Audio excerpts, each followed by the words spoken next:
Hello friends, welcome to my channel. तो आज हम बात करेंगे एमपीटेट वर्ग 3 का आज का मॉर्निंग शिफ्ट का पेपर कैसा आया था, इसमें किस प्रकार के प्रश्न जो है पूछे गए थे उस पर हम बात करेंगे। तो चलिए अपने प्रश्नों को शुरू करते हैं। तो देखिए स्टूडेंट्स के मुझे प्रश्न मिले हैं, उसके आधार पर मैं ये प्रश्नोत्तरी आप सभी को करा रही हूँ। और जो भी प्रश्नोत्तर आपको मिले आप मुझे कमेंट बॉक्स में कमेंट करके ज़रूर बताइएगा। चलिए अपने प्रश्नों को शुरू करते हैं। तो प्रश्न है, थॉर्नडाइक का सिद्धांत निम्न में से कौन सी श्रेणी में आता है? व्यवहारात्मक सिद्धांत, मनोविश्लेषणात्मक सिद्धांत या फिर संज्ञानात्मक सिद्धांत या फिर इनमें से कोई नहीं। तो इसका राइट आंसर हो जाएगा ऑप्शन नंबर 1, व्यवहारात्मक सिद्धांत। देखिए जो थॉर्नडाइक है वो एक व्यवहारवादी मनोवैज्ञानिक थे जिन्होंने अधिगम के प्रयास एवं त्रुटि सिद्धांत का प्रतिपादन किया था। वैसे अगर हम बात करें तो व्यवहारवाद के प्रवर्तक के रूप में कौन जाना जाता है? तो जेबी वाटसन माने जाते हैं। और इनका समर्थन किसने किया था? तो बीएफ ने, स्किनर ने और पावलोव ने जो है इसका समर्थन किया था, यानी जेबी वाटसन का।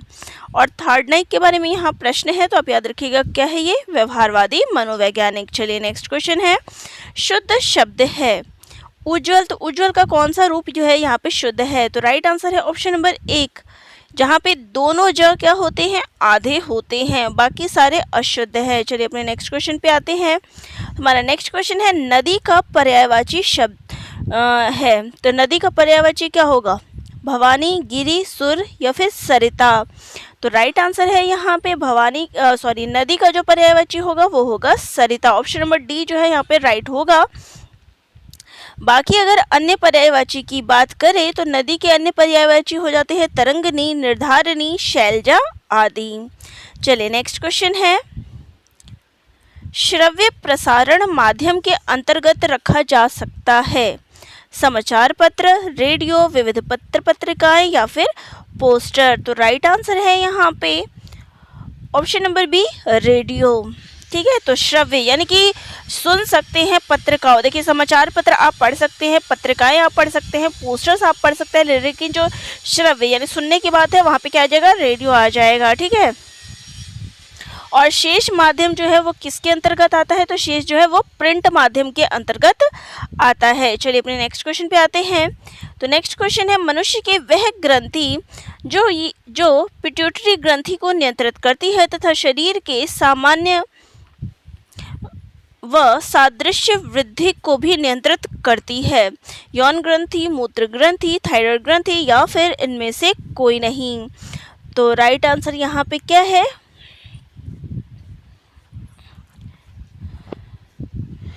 तो राइट आंसर है यहाँ पे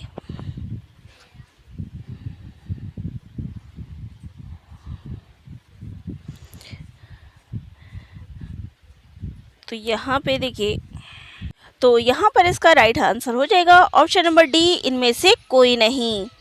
तो यहाँ पे इसका राइट आंसर हो जाएगा ऑप्शन नंबर डी, क्योंकि देखिए जो इसका आंसर हो जाएगा, देखिए मनुष्य की वह ग्रंथि जो पिट्यूटरी ग्रंथि को नियंत्रित करता है तथा शरीर के सामान्य व सादृश्य को वृद्धि को भी नियंत्रित करता है, उसको हम हाइपोथैलेमस कहलाती है, जो मनुष्य के मस्तिष्क में पाई जाती है। यह हार्मोन जारी करता है तथा शरीर के तापमान को विनियमित करने में मदद करता है। ठीक है, चलिए नेक्स्ट क्वेश्चन है, शिशु का सामाजिक विकास किसके ऊपर निर्भर करता है? दूसरों से बातचीत करने के अवसर पर, बच्चे को दिखाया गया प्यार व स्नेह पर, वह सीमा जहां तक बालक दूसरों का ध्यान आकर्षित करने में सक्षम हो या फिर ये सभी। तो इसका राइट आंसर हो जाएगा दूसरों से बातचीत करने के अवसर पर। देखिए सामाजिक विकास की यहाँ बात की है तो बालक का जो सामाजिक विकास होता है वो दूसरों से जब वो बातचीत करेगा तो उस पर निर्भर करता है। ठीक है, तो यहाँ देख सकते हैं कि जो क्रो ने शैशवावस्था के विषय में लिखा है, जन्म के समय शिशु ना तो सामाजिक प्राणी होता है और ना असामाजिक, पर वह इस स्थिति में बहुत समय तक नहीं रहता है। दूसरे व्यक्तियों के निरंतर संपर्क में रहने के कारण उसकी स्थिति में परिवर्तन होता है और फलस्वरूप उसका सामाजिक विकास होना आरंभ होता है। चलिए अपने नेक्स्ट क्वेश्चन पे आते हैं।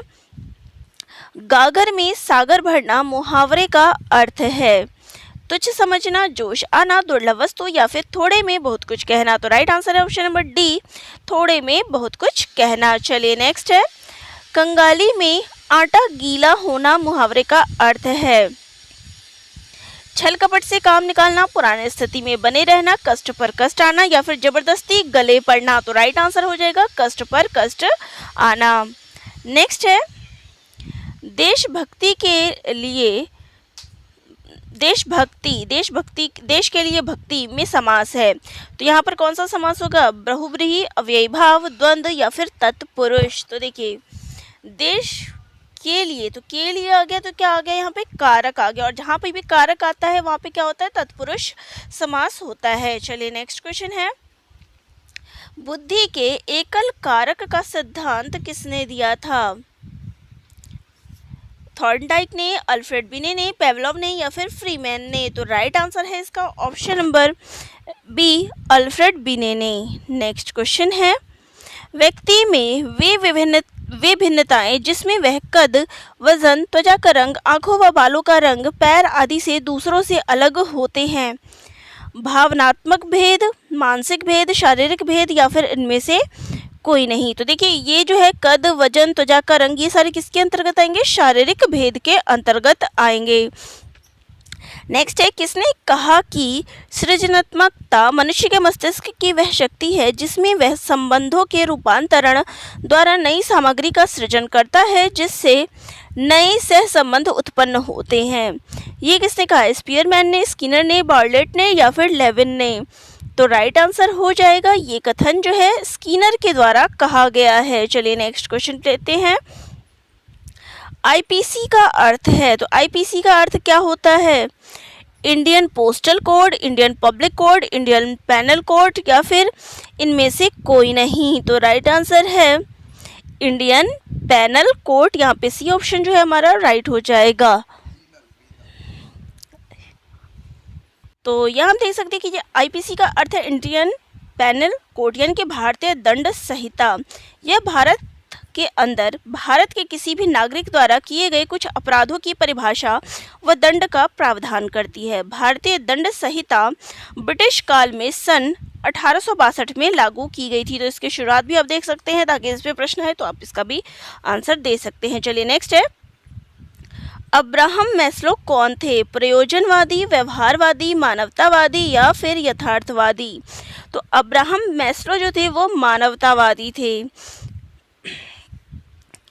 तो इनको देख सकते हैं, यहाँ पे मैं थोड़ा सा डिटेल बता देती हूँ। तो अब्राहम मैस्लो को मानवतावादी मनोविज्ञान का आध्यात्मिक जनक कहा जाता है। इन्होंने मानव मूल्यों, व्यक्तिगत वर्धन तथा आत्मनिर्देश पर विशेष बल दिया एवं कहा कि व्यक्तित्व का विकास व्यक्ति के अंदर उपस्थित अभिप्रेरकों के द्वारा संगठित ढंग से होता है। चलिए नेक्स्ट क्वेश्चन है, मनोविश्लेषणात्मक परामर्श उपागम किसने शुरू किया?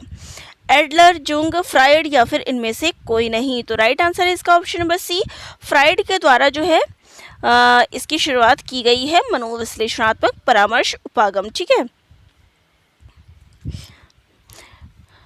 मनोविश्लेषणात्मक संदर्भ मनस्ताप रूपी लक्षणों को अचेतन प्रक्रिया का परिणाम मानता है। इस विश्वास की स्वाभाविक स्पष्टता यह है कि अचेतन इच्छाओं, इन दो अवदमित संवेगों, कार्यत अहम रक्षा युक्तियों, कुंठाओं आदि जैसे अचेतन सामग्रियों को किस प्रकार चेतन अवस्था में परिवर्तित किया जाए ताकि स्वभाव रूप से अचेतन के मूल्य पर चेतन का विस्तार हो सके। तो ये इसके अंतर्गत किया जाता है। चलिए नेक्स्ट क्वेश्चन है, व्यवहारिक क्षमताओं में वह सापेक्ष स्थायी परिवर्तन जो कि प्रबलित अभ्यास का परिणाम होता है उसे क्या कहते हैं? अधिगम, अभिवृत्ति, अभिप्रेरणा या फिर इनमें से कोई नहीं। तो इसको हम क्या कहते हैं? इसको हम अधिगम कहते हैं। ऑप्शन नंबर ए जो है राइट हो जाएगा। नेक्स्ट है, जेते तुम तारे तेते रम्मे ना तारे हैं में अलंकार है। तो यहाँ पर कौन सा अलंकार है? रूपक, यमक, श्लेष या फिर बहुब्रीहि। तो यहाँ पर अलंकार कौन सा है? यमक अलंकार है, क्योंकि तारे शब्द दो बार है और दोनों के अर्थ भिन्न हैं।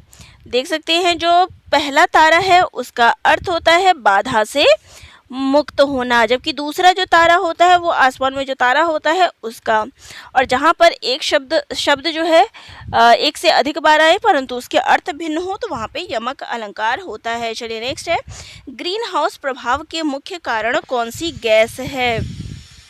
ऑक्सीजन, नाइट्रोजन, कार्बन डाइऑक्साइड या फिर हाइड्रोजन? तो राइट आंसर हो जाएगा option number C, carbon dioxide. चलिए नेक्स्ट है, भारत में बाढ़ की चेतावनी कौन देता है? केंद्रीय जल आयोग, सिंचाई एवं बाढ़ नियंत्रण विभाग, जल संसाधन विभाग या फिर ये सभी? तो ये सभी, यानी कि ये तीनों जो है ये बाढ़ की चेतावनी जो है देने का कार्य करते हैं। नेक्स्ट है, निम्नलिखित में से कौन सी आपदा पर्यावरणीय ह्रास के कारण उत्पन्न होती है? भूस्खलन, वनों की आग, बाढ़ व सूखा या ये सभी? तो राइट आंसर है इसका यहाँ पे बाढ़ व सूखा। यहाँ पे सी ऑप्शन हमारा राइट हो जाएगा। नेक्स्ट है, पर्यावरण दिवस प्रतिवर्ष किस दिन मनाया जाता है? तो देखिए 10 जून, 20 जून, 5 जून या फिर 2 जून? तो पर्यावरण दिवस जो है हमेशा कब मनाया जाता है? 5 जून को। नेक्स्ट क्वेश्चन है, भारतीय संविधान द्वारा प्रदत्त मौलिक अधिकारों का मुख्य उद्देश्य क्या है? बच्चों का संपूर्ण विकास, पुरुषों का संपूर्ण विकास, महिला सशक्तिकरण या फिर नागरिकों के व्यक्तित्व का संपूर्ण विकास? तो राइट आंसर है यहाँ पे ऑप्शन नंबर डी, नागरिकों के व्यक्तित्व का संपूर्ण विकास। ठीक है, चलिए नेक्स्ट है, निम्नलिखित में से कौन सी पर्यावरण की समस्या नहीं है? जल की बर्बादी, वनों का विनाश, जल का संरक्षण या फिर भूमि अपरदन? अब यहाँ पे देखिए, जो जल संरक्षण यानी जल को बचाना ये पर्यावरण की समस्या नहीं है। जल की बर्बादी करना, वनों का विनाश करना और भूमि अपरदन जो है क्या है? पर्यावरण की समस्या है। जल संरक्षण पर्यावरण की समस्या नहीं है। नेक्स्ट है, नीली क्रांति संबंधित है। तो नीली क्रांति किससे संबंधित है?